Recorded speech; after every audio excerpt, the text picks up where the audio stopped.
Hello, and welcome back to another breaking news update. My name is Jimmy Boyd, and you were watching Boyd News. I want to thank you so much for tuning in today.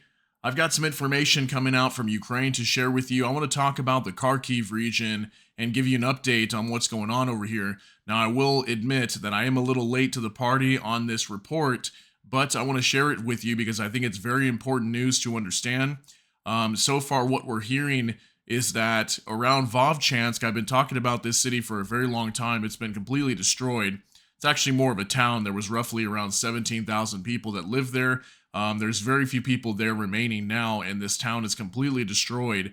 It's right near the border of Russia, very close to Kharkiv, and there's been intense fighting here between the Russians and the Ukrainians for several weeks now. And again, this town is completely destroyed. And what we're hearing is that the Russians are starting to withdraw from this area. So what have we heard here over the last couple weeks? Well, we've heard that the Russians were starting to slow down. Okay, they were really pushing in pretty quickly over the course of maybe 3 or 4 days when they first launched this offensive. And we heard that they were taking multiple towns near the border of Russia and Kharkiv.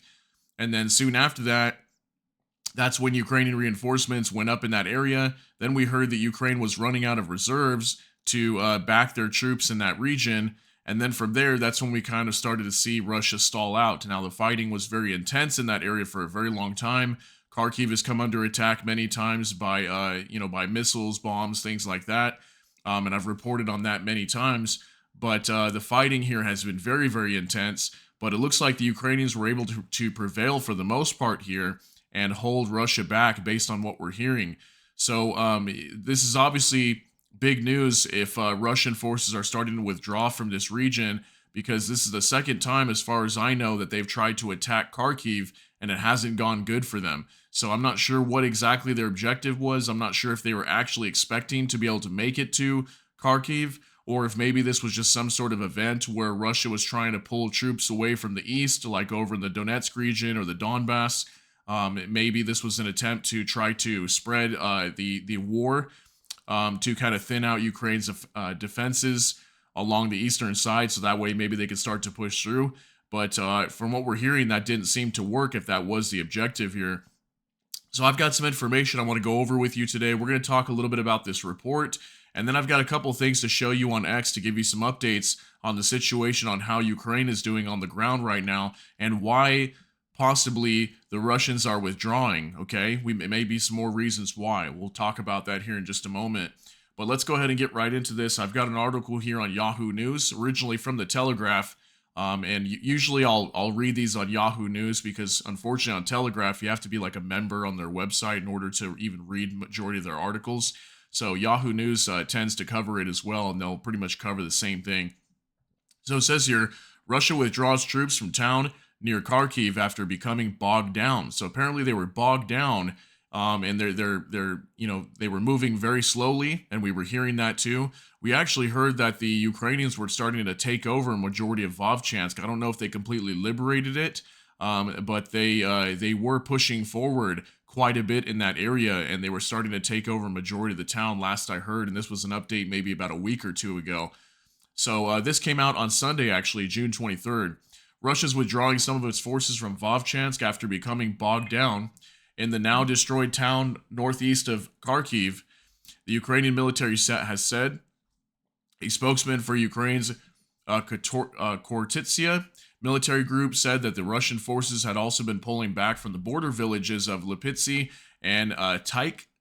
This indicates that the enemy has suspended its active hostilities in that area, as they have not conducted any operations there over the past day and in the morning. So we had about, 24 hours or so, maybe 48 hours of silence almost, it seems like, over here. And if they hadn't conducted any operation, yeah, most likely they're pulling out, at least for the most part. Ukraine has stationed thousands of soldiers near the border after Russia launched a surprise cross-border attack at the start of May that went 6 miles into Ukrainian territory. Earlier this month, General Alexander Syrsky, the commander of Ukraine's military, said Russian forces had become bogged down in fighting focused on Vovchansk, 40 miles from Kharkiv. That's Alexander Syrsky right there, the commander of Ukraine's military. And it says here, the U.S.-based Institute for Study of War, the ISW, believes that Russia ordered the cross-border attack to draw Ukrainian soldiers away from the front line in the Donbass region rather than actually to take Kharkiv. Some Ukrainian forces have redeployed units to the Kharkiv direction from the Donetsk Oblast, so Russian forces may be exploiting this perceived weakness of Ukrainian lines to intensify attacks, particularly in the Toretsk, Horlivka direction, it said. Excuse me. Toretsk is a town lying on the front line between Bakhmut and Donetsk that has been relatively quiet, although this week eyewitnesses have reported intense Russian attacks. The ISW said the Kharkiv diversionary attacks may have been planned ahead of a Russian summer offensive in the Donbass region. We're starting to hear that a lot too, that the Russians may be planning an offensive here, and it says right here, Russia will conduct a summer offensive that will likely focus on Ukraine's east after pursuing offensive operations in the north intended to stretch Ukraine's scarce resources, it said. Along Russia's border north of Kharkiv, reports said that the Russian authorities have increased efforts to evacuate residents.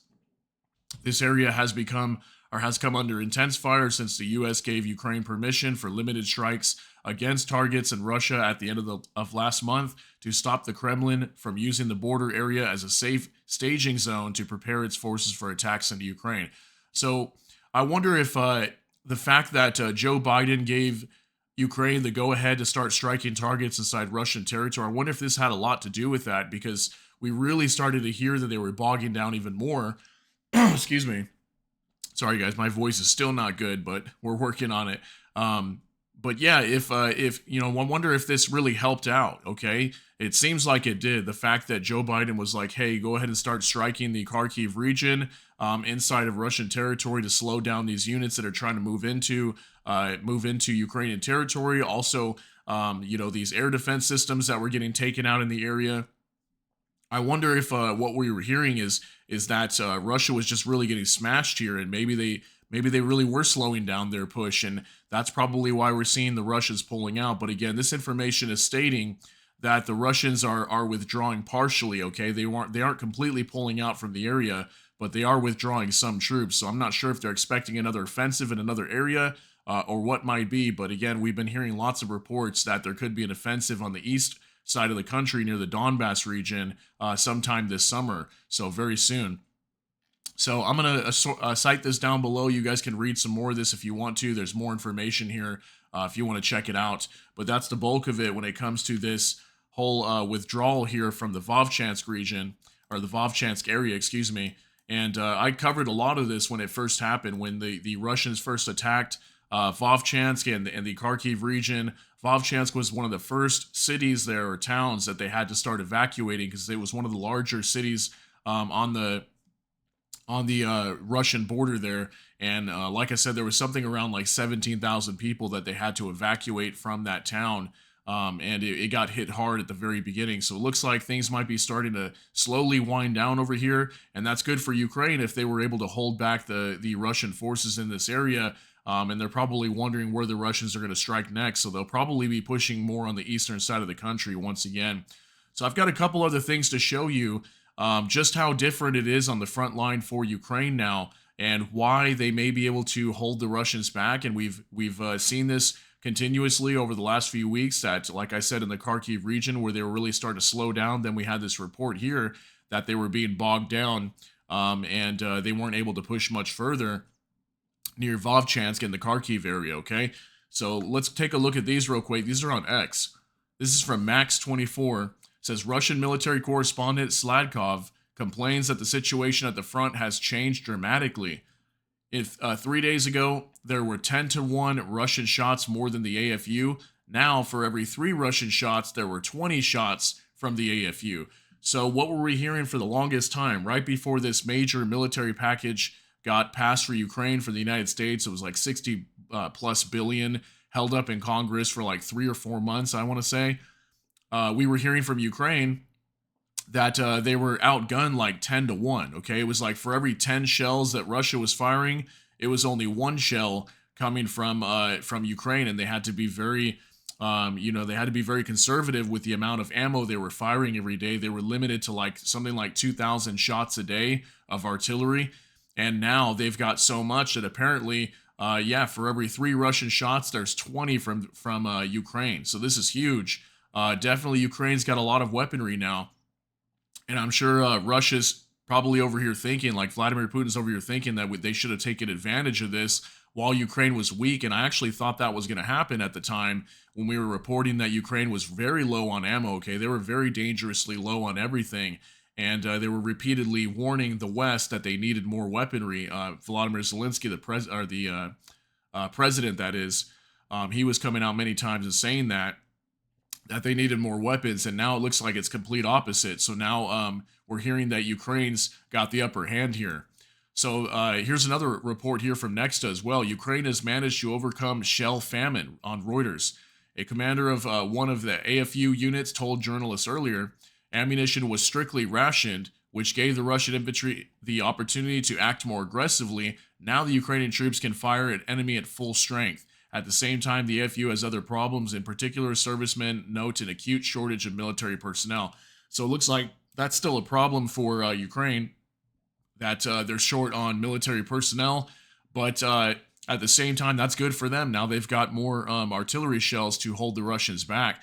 So this could be indicating why the Russians were starting to bog down in that area, because also at the same time, like I said, Joe Biden, the president of the United States, told Ukraine that they can also strike in Russian territory. So I'm sure that was doing some damage to the Russians too and holding them back, probably even making it feel a little worrisome for them to even want to move into Ukrainian territory, because they're probably being struck before they even came into the country. Yeah, let me know what you think down below, though. Again, this is a little late to this story, but I think it's a very important story to understand the change in this war, that it looks like things are starting to turn, at least from what we're seeing in the Kharkiv region, starting to turn in Ukraine's favor, and they're starting to push the Russians back. And this is all at the same time that we just had a ceasefire proposal from Russia very recently, and then Ukraine and the West rejected that, and then now we're hearing from Russia that the next ceasefire proposal could potentially be a surrender of the Kiev government. So how is that going to happen if the Russians can't, fulfill their military objectives and push much further into Ukraine? We'll have to see what happens. But obviously things can change on a dime here inside of Ukraine. So let me know what you think down below. That's going to be it for this update. If you got something out of this, please smash that like button. Also, if you enjoy my content, please consider subscribing down below. Hit the notification bell. That way YouTube can notify you. With that, I hope y'all have a great day. Everybody take care and God bless, and we'll see you in the next one.